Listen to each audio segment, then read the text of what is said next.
Social Migraine says, comparing the current time and events to what happened in Nazi Germany feels like such a deflect and downplays the events of Nazi Germany. I don't think so. And I think history is going to show that that is not the case.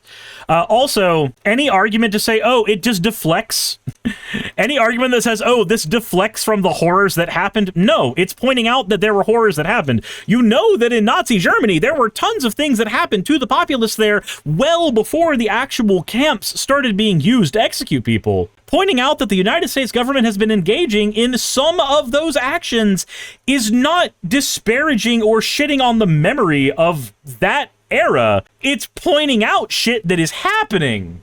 Yeah, Orla points out, you don't go from this is a grand democracy to let's lock up and torture people in 5 minutes. No, it is a gradual thing, and pointing out the red flag of it is not, again, it's an apt thing to do. It is an apt thing to do. Actually, you know what? Nah, we're not doing the Miss Rachel thing right now. We're not doing that right now. We're going to do this. Social Migraine. Social Migraine. I have a question. Do you think there was the turning point that caused Germany to become a fascist state? Or do you believe there were multiple dominoes that had to fall in order to produce that outcome? Which one? I'm very curious. I am very curious right now. There was one turning point that gave time. Jesus Christ. So the camps didn't even kill people originally, they were labor camps? Yup. Little Firecast says history rhymes, pointing out the current events rhyme with past events, doesn't downplay them. Points out how bad things are right now. Orla says they didn't just racially profile, and they targeted a bunch of minorities who also ended up in those camps.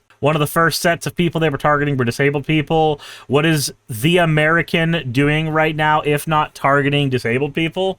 Memory Martin says, now I'm being reminded of the book I had read in middle school called The Cage. I can't read it ever again because I tear up every single chapter. So there's a type of person, right? There's a type of person who engages in conversations with streamers on the internet. And usually the conversation looks a little bit like person hears thing, internalizes the response a little bit, types out a response, and then submits it. And usually that process takes about 1 to 3 minutes maximum, right? Generally speaking. When that process takes longer than that, I usually believe that that person is involved in doing something. Usually, it's either Googling stuff as much as you possibly can, or it's talking with a friend in Discord, trying to figure out exactly what angle of attack you want to go at. Usually, when it takes a long time, I start to wonder what the fuck is going on there, and if I should even be listening to the person in the first place.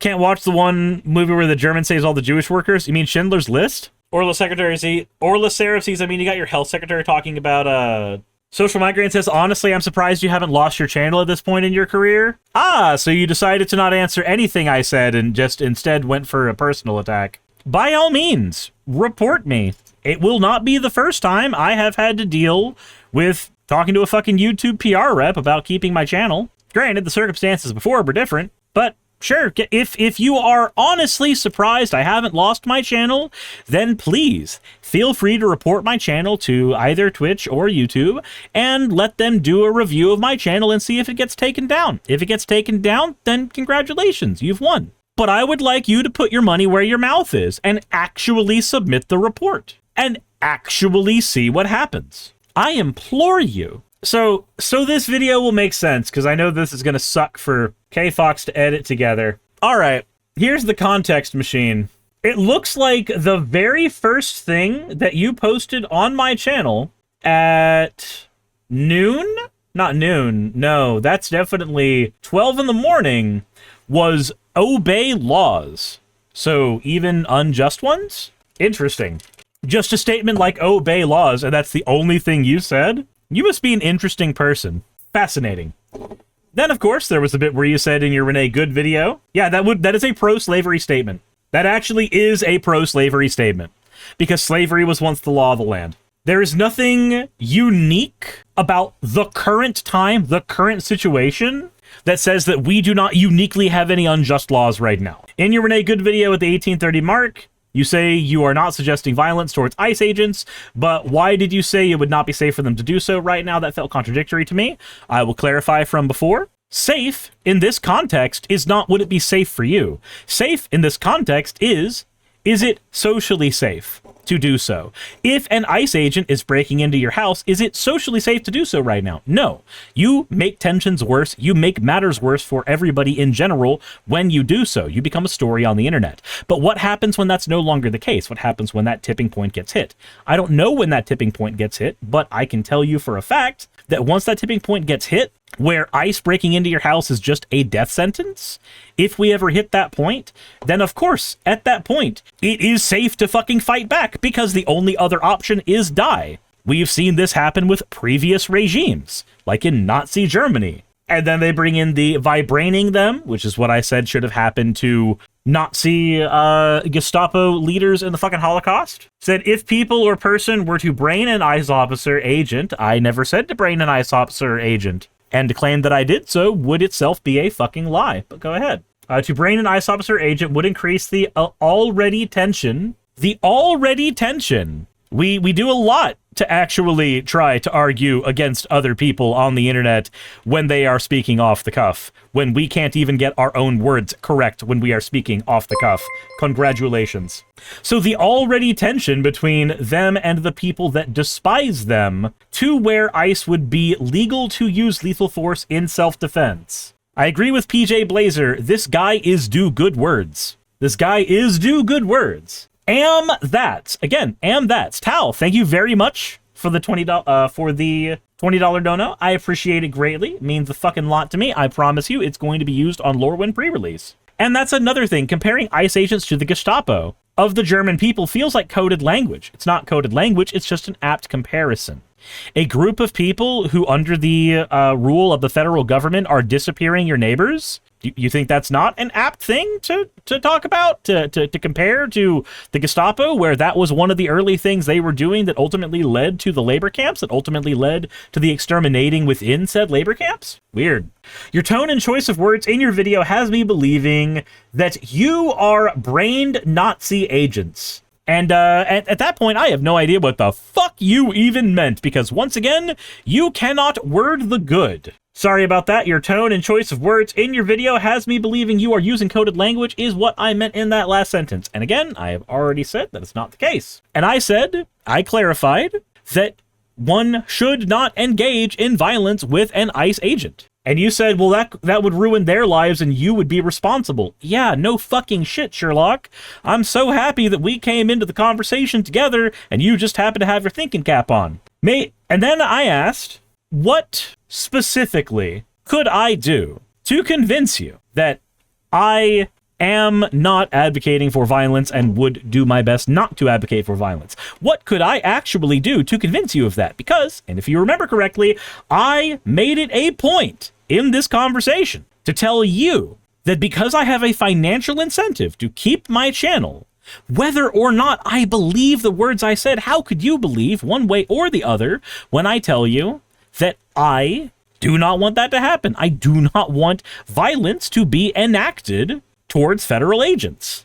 When I say that, how would you be able to believe that? Because I have a financial and personal stake in not getting in trouble with the language that I say. So nothing that I say here could convince you otherwise. You'll be sold on your version of reality no matter what I do. When you said maybe not saying it would not be safe right now to do so, and I've already pointed out, I will not take that language back because I believe that language is prudent. And the parts in your video that gave me the impression you were using violent coded language, the braining and comparing ICE to Nazis. Again, I believe that ICE is doing many of the same things that the early Nazis did in their regime as fascistic power was slowly gripping Germany. I'm not going to not use the word that aptly describes it. Just like if I call Nick Fuentes a Nazi, he owns the fucking word.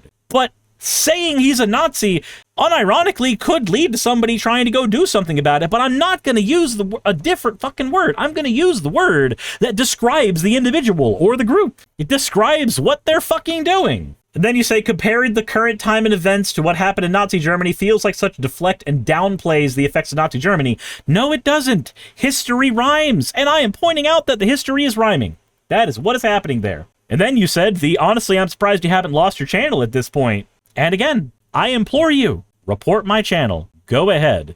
If you feel so inclined, if you feel so impassioned about that particular opinion, then put your money where your mouth is and make sure that you are actually reporting the channel that you think is doing the thing that you find abhorrible. Go right ahead.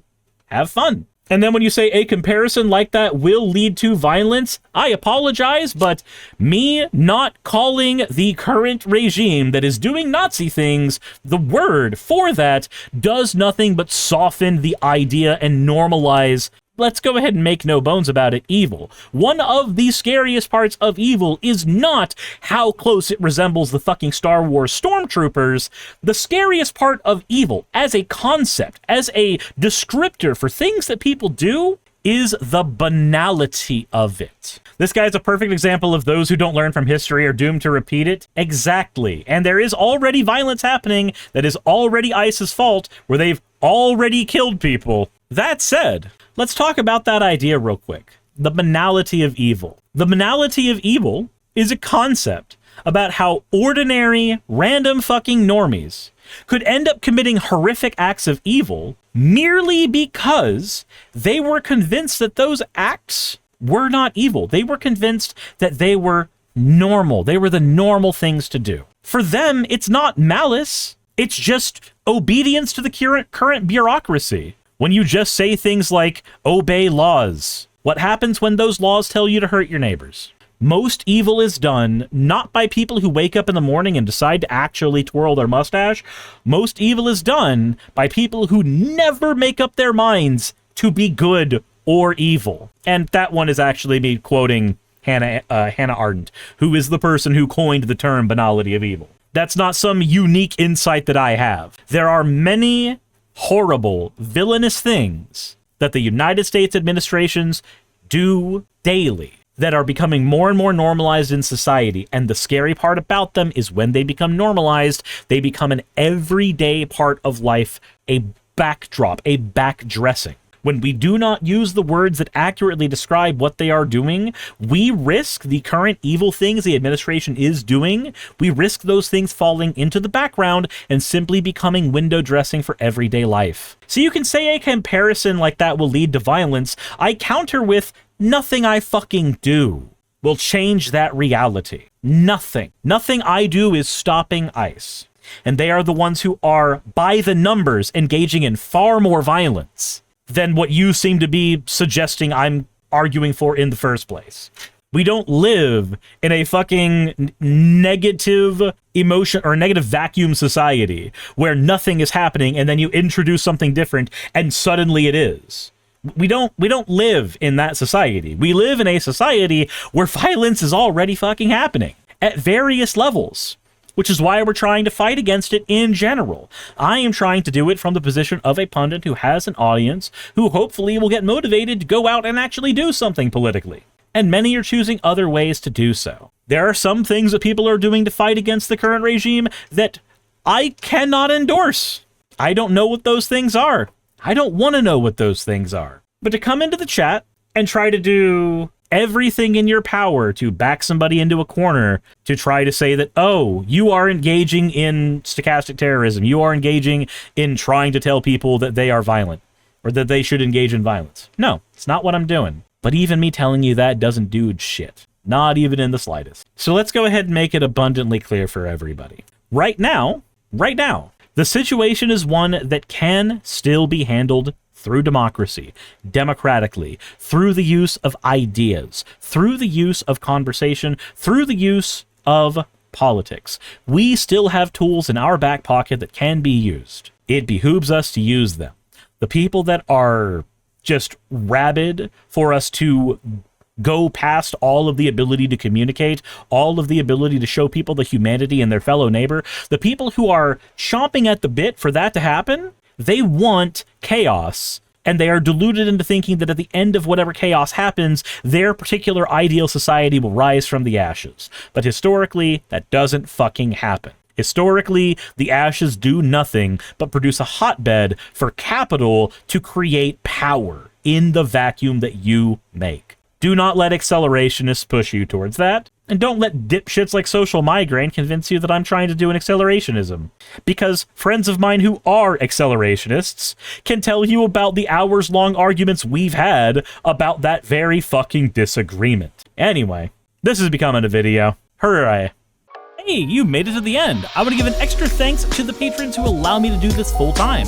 I want to thank Aaron Rail, Astral, Britzkrieg, Jemshin, Poundini, Red Joker, Victoria, Jonas, Craig, Tarika, Fireshard, Smiling GM, John, Dren Hadamada, Creeper, Sagittarius, you know I'm not saying that last part, Valis of Seraph, Ottoman Angel, Rooster Rachel, and Fire Panda, who are all my $20 and up patrons.